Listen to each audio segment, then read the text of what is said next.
Tidak terasa, kurang setahun lagi kepemimpinan Presiden Joko Widodo akan berakhir. Kinerja bagus para menteri juga menjadi alasan mengapa pada 2 periode era Jokowi, Indonesia mengalami kemajuan yang sangat signifikan. Basuki Hadimulyono contohnya, Menteri PUPR ini dianggap sebagai sosok paling berjasa dalam meratanya pembangunan dari Sabang hingga Merauke. Tidak hanya Pak Basuki, ternyata ada banyak menteri berprestasi yang kemungkinan besar akan tetap dipertahankan di rezim selanjutnya. Lantas siapa sajakah menteri-menteri tersebut? Dan berikut ini adalah 7 menteri warisan Jokowi paling berprestasi yang akan bertahan walau berganti kepemimpinan. 1. Luhut Binsar Panjaitan.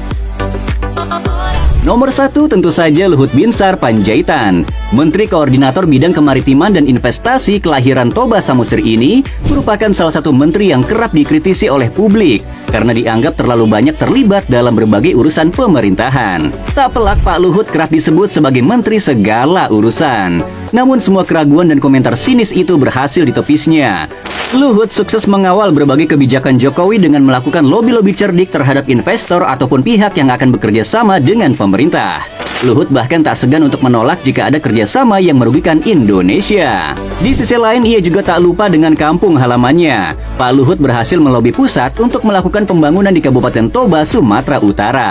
Institut Teknologi Dell bertaraf internasional, Bandara Internasional Silangit, hingga patung Yesus di Danau Toba dibangun berkat pengaruh dan jasa Luhut Panjaitan. Walaupun Jokowi tidak memimpin lagi, peran Luhut sebagai menteri sangat dibutuhkan karena sulit mencari menteri yang memiliki kemampuan bernegosiasi lebih baik darinya. 2. Basuki Hadimulyono.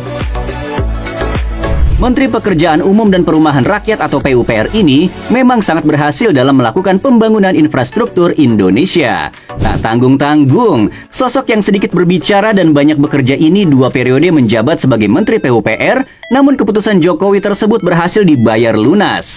Selama 10 tahun menjabat, Indonesia berhasil membangun hampir 2.000 km jalan tol yang tersebar bukan hanya di Pulau Jawa, tapi juga di pulau-pulau lain di Indonesia. Selain itu, Indonesia juga berhasil membangun 52 bendungan, 16 diantaranya merupakan bendungan era SBY yang gagal di tengah jalan.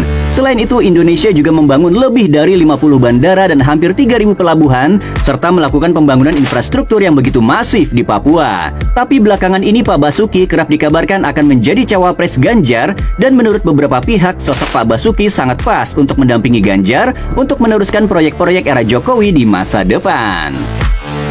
3. Mahfud MD. Saat ini dirinya menjabat 2 posisi sekaligus, yakni Menko Polhukam dan PLT Menkominfo. Tapi Mahfud MD lebih dikenal sebagai Menko Polhukam yang dijuluki peluru tak terkendali karena memiliki keberanian dalam menegakkan keadilan di tengah masyarakat.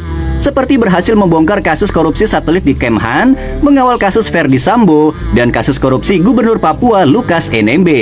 Seorang pengamat politik Abdillah Toha merasa heran kenapa tidak ada partai yang mau mengusung Mahfud sebagai capres. Padahal Mahfud merupakan figur yang sangat potensial. Ia pun menyindir apakah partai-partai takut Indonesia dipimpin oleh seseorang yang jujur dan tegas seperti Mahfud MD.